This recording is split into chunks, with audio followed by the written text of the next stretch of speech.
আর এই প্রত্যেকটা কর্ম আমাদের বিধানসভার প্রত্যেক নাগরিকের মধ্যে অনুভব করেছিল।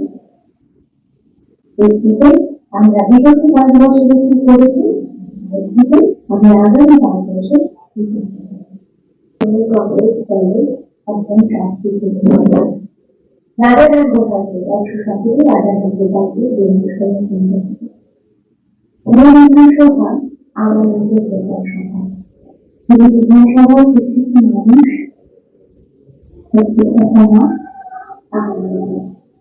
খারাপ খারাপ সর্বদিকে একটা অংশ। সেই বিধানসভার মানুষজন 2021 সালে আমার মতন অনেক কিছু আমাদের কাছে থেকে অনেক কিছু আমরা করার চেষ্টা করেছি। সম্ভব 100% কাজ আমরা করতে পারিনি, এটাই জীবনের সত্যি কথা। এই যেমনটা হবে একটা এই বিধানসভা থেকে তাদের দলে প্রার্থী করে তাই আমার মনে হয়েছে আগামী 5 বছর আমি কি করতে চাই বা কি আমাদের ভাবনা চিন্তা আমাদের সচেতন সেটাও আমরা লিখিত আকারে লিখিতের মাধ্যমে পৌঁছে দিতে চাই।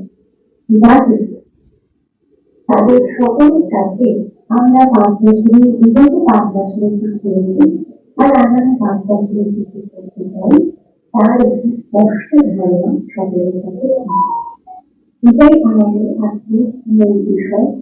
আমি ধন্যবাদ জানাই আরো একবার আমার এই বিধানসভার প্রত্যেক ক্যান্ডিডেটকে এই কাজগুলো করতে বাস্তবায়িত করতে প্রতিনিয়ত তারা যেভাবে সহযোগিতা করেছেন তা অপূরণীয়। অনেক জনে বলবো বলে এটা নিয়ে আমি কিছু বলার জন্য কারণ বলেছেন এটা তিনি ভাবে বুঝতে পারবেন কারণ আমি আপনার করতে পারি। আর সত্যি কথা বলতে এলাকার সমস্ত কাজকর্মের সাথে এই মানুষের পক্ষ সাথে আমি একজন সঙ্গীত শিল্পী এই দায়িত্বের সাথে অকাল সবসময় আপনার কথা বলছি। আর আমরা যে কাজ করেছি মানুষের আশীর্বাদ মানুষের ভালোবাসায় আমরা পেরেছি এবং আমরা মানতে পারি আমাদের মাননীয় মুখ্যমন্ত্রী মমতা বন্দ্যোপাধ্যায় যেখানে আমাদের বাংলার সর্বস্তরের মানুষের জন্য কাজ করে চলেছেন প্রতিনিয়ত তার অনুভব আরো লেটেস্ট খবরের আপডেট পেতে ফলো করুন রাতদিন.in।